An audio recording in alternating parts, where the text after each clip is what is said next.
Meditations for Every Day in the Year by Bishop Richard Challoner. January 17th. On the consideration of God. Consider first that we cannot be saved without the knowledge of God, and such a knowledge as may effectually influence our lives and command both our love and obedience. Now we can neither know God nor love him as we ought without the help of consideration.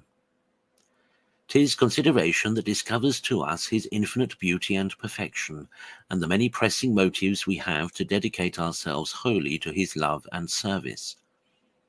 'Tis consideration that discovers to us his infinite beauty and perfection, and the many pressing motives we have to dedicate ourselves wholly to his love and service.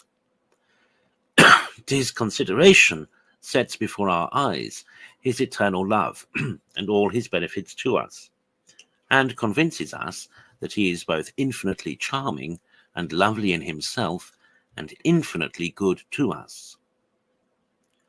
Without consideration, we know these things as if we knew them not. We have eyes and see not. But when these truths are duly weighed and considered by the soul, 'tis then the light of the knowledge of God begins to dispel our darkness, and in our meditation the fire of his love breaks forth into flames, which sweetly carry up the soul towards their heavenly element, which is with God, and hinders her from ever forgetting him.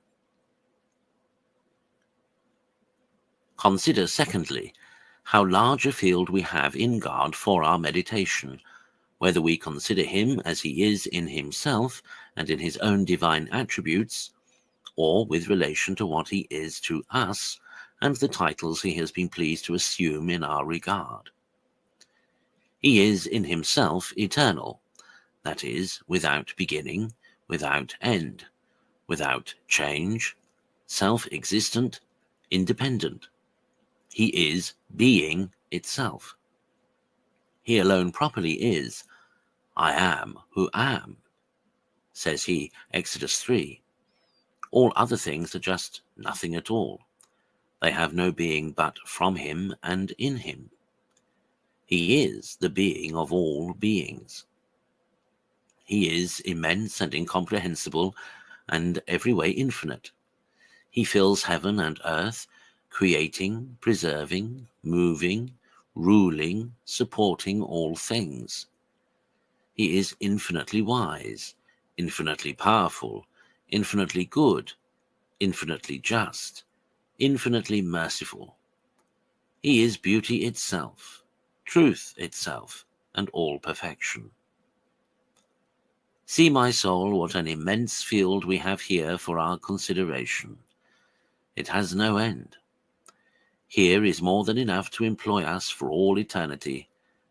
In this vast ocean of the infinite perfections of the Deity, the blessed themselves can find no bottom. Here they are happily lost in the contemplation of him who, though he discovers himself to them face to face and fills their soul with heavenly pleasure, remains nevertheless incomprehensible even to the highest angels, because he is every way infinite.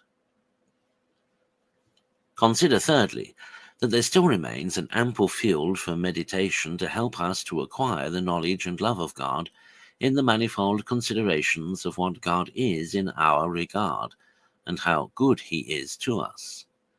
He is our sovereign good. He alone can satisfy our souls. He has loved us first. He is our ancient lover. He is our eternal lover.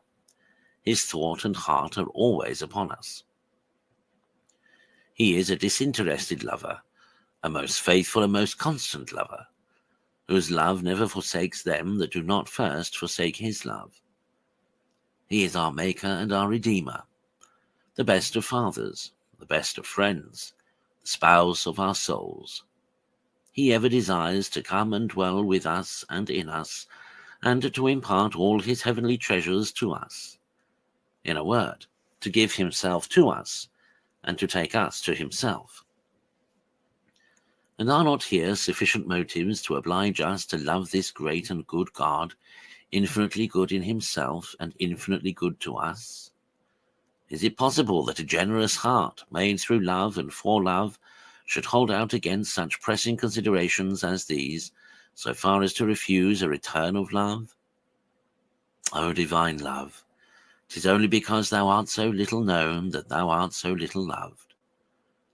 O 'tis consideration, then, in both the true way to know thee and the true way to love thee. Conclude ever to seek my daily considerations, and to cherish in thy soul this saving and savoury knowledge of God as the source of divine love and of all thy good. And remember that a deluge of all evils will come pouring upon the soul where this knowledge of God is wanting.